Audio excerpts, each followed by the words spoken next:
These are the following 10 things which I really didn't know at the age of 25, 30 years, and now at the age of 40, I realized that these are the 10 things, which will actually matter when you want to grow in your career, or when you really want to succeed in your particular career, or you want to make some good amount of money in your particular field. Okay. And if you want to know who is this guy, and I'm Dr. Dheeraj Masapu. I am a consultant neuroanesthesiologist, and I give anesthesia for brain surgery. So the top of the list is learning to deal extreme pressure. Okay, so if somebody is telling you that you can succeed or you can become very rich by having a balanced life or being smart and getting things done, they are not totally real. And what I personally experienced is that you have to learn working under extreme pressure. The organization will value you wherever you're working. And the second thing is that when you are actually dealing projects which are very critical for the growth of the organization, or for me, I'm a neuroanesthesiologist. When I'm dealing cases which are very critical, okay, for the development of the hospital, then it is going to be stressful. Okay, it is not going to be a cakewalk. So you need to actually master the art of dealing high stressful situations with ease. At least with not with ease, at least you have to start dealing, start managing high stressful situations, which is a very mandatory skill. And initially you will feel overwhelmed, and you will feel, why am I doing this? But over a period of time you will understand that it can be dealt, and it's like a practice actually. If you start doing now, maybe at the age of 25, 30, by 4 or 5 years you'll actually master it, and any kind of stressful situation you can deal. So that kind of people are actually growing faster than other people. And Life in the Fast Lane is another book that you can actually read. In that, they will explain growing faster in life is actually easier than growing slowly over a period of time. Okay, that's a separate discussion. So dealing extreme pressure is the top skill that you need to master. The thing that I would like to second in the list would be, you have to add extreme value to the workplace. Wherever you're working, you need to add extreme value. So for example, you have some job description and this is what you're supposed to do, and if you confine yourself to that job, then what happens is, it's more like you will grow just as others. But this particular video is not for you to grow just like others. It is to actually overtake others and reach a different level. And what I really understood is, if you can add more value to the system where you're working in, then your growth will be faster. That's a simple logic, right? So for example, as a doctor, if along with the management of cases to higher standard, if you're also taking leadership roles, or doing some research work or publications, conducting conferences, or maybe conducting marketing projects for the hospital, then you'll be valued more than the doctor who's just treating patients. Okay, so that is how you need to add extreme value. So this is called as extreme value addition to wherever you're working. Number 3 in the list would be develop alternate sources of income. I'll tell you why. See, if you don't develop alternate sources of income, what happens is you'll be stressed about your source from the primary. That's your job. So you'll be always putting pressure on your manager for appraisals and all that. That is not good in the long run. Here you need to understand the Chinese bamboo story. Okay, every time I tell in many of my videos. So Chinese bamboo speciality is, when you sow the seed, it will take a lot of time actually. Almost like 2 to 3 years it will take to come out of the ground. And once it comes out, it will go very fast. In the same way, even your career also, 4 to 5 years, it will not move anywhere. It will grow slowly. After that, it will go very fast. So those 4 to 5 years, you need to have patience. So what I suggest is, what I realize now is, develop alternate sources of incomes like stocks and real estates and rental incomes, and maybe other different ways are there. And you have to develop those incomes, and don't put all the pressure in getting from the job itself, and don't put pressure on your manager for your appraisal. So that is what I realized. And if you give some time, and patience should be there, if you give some time and focus only on adding some value and dealing with pressure, stressful situations, and over a period of time you will actually grow and beat everyone in your organization. But the thing is, you have to give time. Okay, don't keep on squeezing people for appraisals and all that. Everything will happen. Everything should come spontaneously. You should not force something. It should come on its own. That is the right way to do that. This is the way. Okay, next, number 4 in the list is personal branding.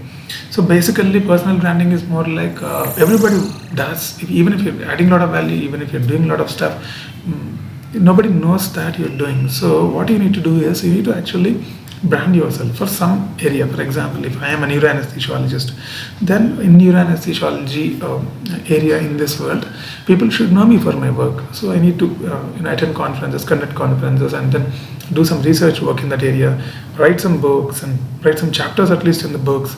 If I do like that, I become a personal brand in that particular area. I'm not telling you to become a social media star or YouTuber or something. I'm just telling you to become a personal brand in the area where you are strongly to become a brand in your particular field. Okay. And number 5 in the list would be fitness. So without fitness, you cannot do anything. A fit brain requires a fit body. Okay. Everyday exercise and functional training or weight training or aerobic training or high intensity training, the different ways. Have a personal trainer, invest some money in your health.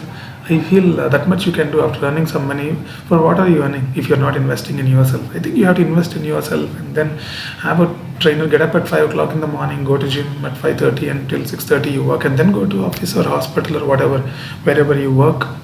I feel that is a very important thing that you need to do. So fitness is must. Without that, okay, that I realized little late, and I was actually around 100 kilos, and now I'm 74 to 76 in between. So now I'm more active. I can do multiple things without stress, with ease I can manage. So 10 years back I was actually not able to manage like this. So fitness is very important. And number 6 would be friends. Okay, you don't require many friends. Maybe some people would be thinking that you need to have contacts, you need to have some kind of a networking and all that. All that is not required. If you sit in a place, if you're doing good quality work, if you're passionate, people will come to you. Okay, right people will come to you. They will come to you, they will make friendship with you for your skills. And like 2-3 friends are enough. And you don't have, and reading books and doing some online coaching programs, and those things are more important than having friends and wasting your time. What is really going to help you is investing time in developing yourself and investing time in developing your organization. These are the things which are going to get you to the next level. And cut down the time with friends and spend more time with the family. That is more important. Okay, your kids are waiting for you, your wife is waiting for you, or your spouse is waiting for you. That is more important, I think. Take some time and call your parents also. The number 7 in the list would be, which I realized very late, is communication. And start talking and keep developing the skills of talking in good English, and then if possible go for multiple conferences, you as a speaker, not as a listener, and then you develop it. So whatever you know, you need to be articulating that to other person. Okay, you need to communicate what you really want to tell people. And the more than telling, persuasion is a skill that you need to develop. Persuasion is much required skill. If you ask me what is the number 1 skill that you require to excel in the next century, is persuasion. So persuasion can be in the form of writing, can be in the form of talking, can be in the form of videos or anything. If you can persuade people, then you will be top in the game. Okay, so communication, persuasion are the skills that you need. Okay, and then number 8 in the list would be minimalistic lifestyle and saving money. So what many people think is, once they attain some kind of a financial level, they'll start buying Rolex watches, they start buying big cars, big houses and everything. If you want to know my story, even now I earn a decent income, but even now I drive just Honda Brio, which I brought 10 years back, and even I stay in a rented house in a very middle class society, not a super gated community. The reason is, I know that saving money is the most important thing. Okay, and a rupee saved is rupee earned. I strongly recommend you to read Psychology of Money book. Okay, written by Morgan Housel, and it is a must-read book. If you read the book, you'll understand actually how to manage money. I don't want to go more into this. And the number 9 on the list would be, no one cares what you do. No one is bothered what you do. You're not the center of the universe. Okay, you really do what you really want to do. If you want to start a business and fail, you will be thinking that what my friends should be thinking, or what my relatives would be thinking. What I tell you is, no one is really bothered. They may talk for 1 or 2 days, and after that they'll mind their business. Okay, so if you want to do something, just try it out. Okay, have a backup plan and try it out. And even I was thinking so much before starting this YouTube channel, and I wanted to start a channel and educate people, but what will this fellow think, what will that fellow think? I was thinking about all that, but now now I really feel that is foolish actually. Nobody is really bothered. Okay, and even if somebody doesn't like, it's okay. When you're trying to do something, you're not trying to impress people. Okay, when you're trying to do something, maybe 5 or 6 might like, 3 or 4 might not like it. That is okay, and even people who don't like it are not going to remember that throughout their life and going to think about that their whole life. They'll just remember it for 1 2 days and then get distracted with some other thing. So just come out of the mindset that people are actually watching you, you are the center of the universe. Come out of the mindset and do what you really like. Even if you fail, that's okay, nobody's bothered. Okay, even your own family members might forget it. And the last in the list is create. So build. Okay, these are the things which give you motivation and happiness. This is what I really understood when I started publishing in journals, when I started making some kind of social media content, when I start writing LinkedIn posts, and when I start creating something. It gives me some kind of a happiness and it motivates me to do more. Okay, I want you to experience that. You have to do some creative work in your life. If you are a painter, paint something and keep it outside. Let people see that. Only then you'll get some comments. You get a criticism, constructive criticism or a negative criticism. As I told in the previous point, you don't care. Nobody's really bothered. Even if they give you a comment, that's okay. Okay, then they're at least spending some time to give you a negative comment. That is good actually, rather than not giving a comment. So try to create something and it will take you a long way in your future. It keeps you motivated mainly. So these are the 10 things which I learned when I was touched 40. And this I didn't know when I was 30 years. So I want you guys to know these things and try to build these 10 things and your career will skyrocket. Okay. Thank you very much for following the video. And as usual, Dr. Dheeraj Masapu logging off. Roger that.